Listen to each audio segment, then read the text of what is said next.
عزیزان گرامی، میں غوث پاک کی تحریک آپ کو بتا دوں کون سی تحریک تھی۔ وہ صلاح الدین ایوبی جو بیت المقدس فتح کیا، یہ غوث پاک کی تحریک ہے۔ اور پھر چند سالوں کے بعد پورے عالم اسلام میں جو خلافت عثمانیہ قائم ہوئی، غازی ارطغرل جو آئے، یہ تحریک بھی غوث اعظم کی پیدا کی ہوئی تھی۔ آپ نے جوانوں کو متحرک کیا تھا اور پھر امت کا وہ شعور بیدار کیا تھا جو ان میں مردہ کر چکے تھے کچھ حکومت کے کارندے۔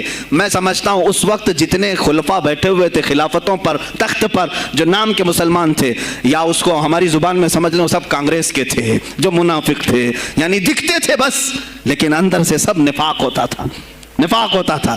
ہاں میں صاف کہوں گا، بغداد میں بھی کانگریس کا خلیفہ رہا ہوگا، مصر میں بھی اور ترکی میں بھی اور نیشاپور میں بھی، اس لیے کہ مسلمانوں کے خون چوس کر کے تخت پر بیٹھ تو جاتے لیکن پوری زندگی گزر جاتی، میرے مصطفیٰ کا نام تک نہیں لیتے تھے، ان کو بٹھاتے تھے مسلمان۔ آج آپ بھی تو یہی کر رہے ہیں، یہی کر رہے ہیں۔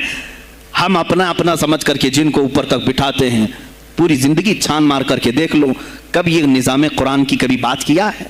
کبھی میرے مصطفیٰ پر آنے والی آنچ کے لیے یہ کھڑا ہوا ہے؟ کوئی نہیں کھڑا ہونے والا ہے۔ ان کے سفید کرتے اور ان کے سفید پاجامے سب کفن بن کر رہ جائیں گے اور کچھ بھی نہیں ہوگا۔ عزیزان گرامی وقار، آپ کو سرکار بغداد رضی اللہ تعالیٰ عنہ کی تحریک میں بتاؤں، ترکی سے نکلنے والی خلافت عثمانیہ یہ غوث اعظم کی پیدا کی ہوئی تحریک تھی۔ اتنا ہی نہیں، آپ کے آخری زمانے میں سرکار خواجہ غریب نواز معین الدین چشتی رضی اللہ تعالیٰ عنہ کی ملاقات بغداد میں ہوئی۔ معین الدین اجمیری رضی اللہ تعالیٰ عنہ کی ملاقات ہوئی۔ تاریخ دان نے لکھا، آج میں نے پہلی مرتبہ اس کو پڑھا اور آپ کے سامنے پہلی بار بتا رہا ہوں، سرکار بغداد اور حضرت خواجہ غریب نواز کی ملاقات کے بارے میں بہت سارے باتیں چلتی ہیں کتابوں میں بھی، میں نے اپنے مرشد سے بھی پوچھا تھا۔ بہرحال ایک تاریخی ایک کتاب سے مجھے آج یہ بات ملی کہ سلطان الاولیاء غوث پاک نے حضرت خواجہ غریب نواز کو کیا وصیت کی تھی، کیا کہہ کر کے بھیجا تھا۔ ان کے پاس غوث پاک نے، غریب نواز نے بہت ساری انعامات، اوراد، وظائف، طرق، اجازات سب حاصل کیے، لیکن ہندوستان جب آئے کیا کیا انہوں نے؟ یہ بھی بتایا گیا کہ غوث پاک کی یہ تحریک تھی۔ کیا؟ سلطان الہند سرکار غریب نواز نے شہاب الدین غوری کو بلا کر کے ہندوستان میں پرچم اسلام لہرانے کا حکم دیا تھا۔ یہ تحریک بھی سرکار غریب نواز نے لائی تھی بغداد کے ولی کامل سے۔ تم کیا سمجھتے ہو یہ اولیاء خالی مسلح لے کر کے گھومتے تھے؟ یا اولیاء اکرام صرف گدی نشین تھے؟ نہیں میرے عزیزو، یہ حکومت وقت کو آنکھ میں آنکھیں ڈال کر بات کرتے تھے اور پھر نظام مصطفیٰ کی بات للکار کر کے کرتے تھے۔ آج کے زمانے میں کچھ لوگوں نے اولیاء کو ایسا پیش کیا ہے جیسے وہ درویش بس جنگل میں رہتے تھے اور کچھ نہیں۔ نہیں میرے عزیزو، وہ اللہ کے شیر تھے، اللہ کے شیر تھے۔ اسی لیے تو اقبال نے کہا ہے اللہ کے شیروں کو آتی نہیں روبائی۔ وہ کبھی لومڑی پن کا انہوں نے اپنے آپ میں اظہار ہی نہیں کیا کہ نہیں یہ بھی چلے گا وہ بھی چلے گا، کبھی نہیں۔ وہ گرجتے تھے اپنے تخت پر، اپنی خانقاہوں پر۔ دیکھیں خلیفہ مستنجد باللہ، ابو المظفر اس کو کہتے ہیں، بغداد کا وہ خلیفہ، عباسی خلیفہ، بڑا طاقتور، اور اسی کے زمانے میں غوث پاک ہیں۔ ایک فارس سے آنے والے اجمی عبد القادر، شیخ عبد القادر، جب بغداد کی جامع مسجد میں بیان کر رہے ہوں، در و دیوار ہل رہے ہیں۔ وہ اپنے خلافت کے دربار میں بیٹھا ہے خلیفہ، اچانک بہت زور کی آواز آئی، پورے محل میں گونج گئی۔ پوچھا یہ آواز کیسی بغداد میں؟ لوگوں نے معلوم کر کے بتایا کہ شیخ عبد القادر جیلانی نے چھینک ماری، ان کے مریدوں نے صرف جواب دیا ہے۔ ان کو چھینک آئی تھی، جواب میں لوگوں نے یرحمک اللہ کہا، وہ خلیفہ وقت کے محل تک پہنچ گئی آواز۔ تو اس نے کہا یہ تو پورا ہلا دینے کی بات ہے۔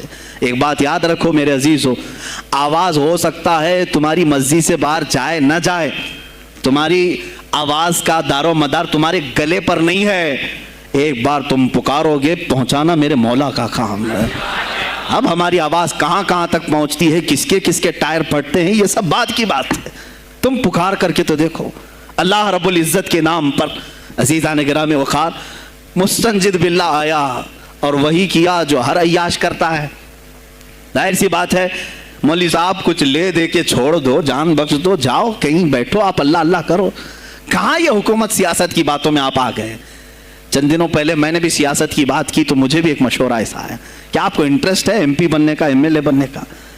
میں نے کہا مجھے انٹرسٹ تو نہیں ہے لیکن کرسی صاف کرنے کا انٹرسٹ بہت ہے, اس پر جو کچرا ہے اس کو صاف کرنے کا انٹرسٹ بہت ہے. انشاءاللہ العزیز وقت آئے گا وہ صاف ہوں گی بھی. عزیزان گرامی, مستنجد باللہ 10 اشرفیوں کی تھیلیاں لے کر سونے کی غوث پاک کے دربار میں آیا. آپ مریدین کے ساتھ بیٹھے, ارے وہ حال و قال کی مجلسیں ہیں. مستنجد باللہ آیا, غوث پاک کی بارگاہ میں کہا کہ یہ حضور آپ قبول کر لیں, نذرانہ ہے. آپ نے کہا تو رکھ لے اپنا نذرانہ, تو اپنے پاس رکھ لے. کہا کہ ہدیہ قبول کرنا سنت ہے, آپ سنت کے خلاف کرتے ہیں. غوث پاک نے کہا اللہ ایک تھیلی لیا اور اپنے بغل میں دبا کر کے اس کو نچوڑنا شروع کیا تو اس سے خون ٹپکنا لگا. خون اتنا ٹپکنے لگا تو حاضرین مجلس دم بخود رہ گئے. خلیفہ مستنجد باللہ بھی دیکھ رہا تھا. غوث پاک نے فرمایا ابھی تو یہ ایک تھیلی ہے, میں 10 کو نچوڑوں گا تو یہ خون تیرے دربار تک پہنچ جائے گا, تیرے دربار تک پہنچ جائے گا. تو مجھے وہ اشرفیاں دینے آیا ہے جو تو نے غریبوں کے مال کو چوس کر کے حاصل کیا, تو مجھے خریدنے کے لیے آیا ہے. اگر مجھے تیرے خاندان کی حرمت کا خیال نہ ہوتا تو میں آج پورے بغداد کی نالیوں میں اسی کا خون بہاتا. خلیفہ مستنجد باللہ بے ہوش ہو گیا, اور اس کے بعد جب ہوش آیا اس نے توبہ کیا اور آپ کے ہاتھ پر بیعت بھی کیا. اب اس کے بعد وہ خلیفہ ایسا پاک ہوا, نظر غوث جو پڑھی. اب اس کے بعد دربار خلافت کے حالات کیا ہو گئے سنیں. میں آج سیاست پر بات کر رہا ہوں.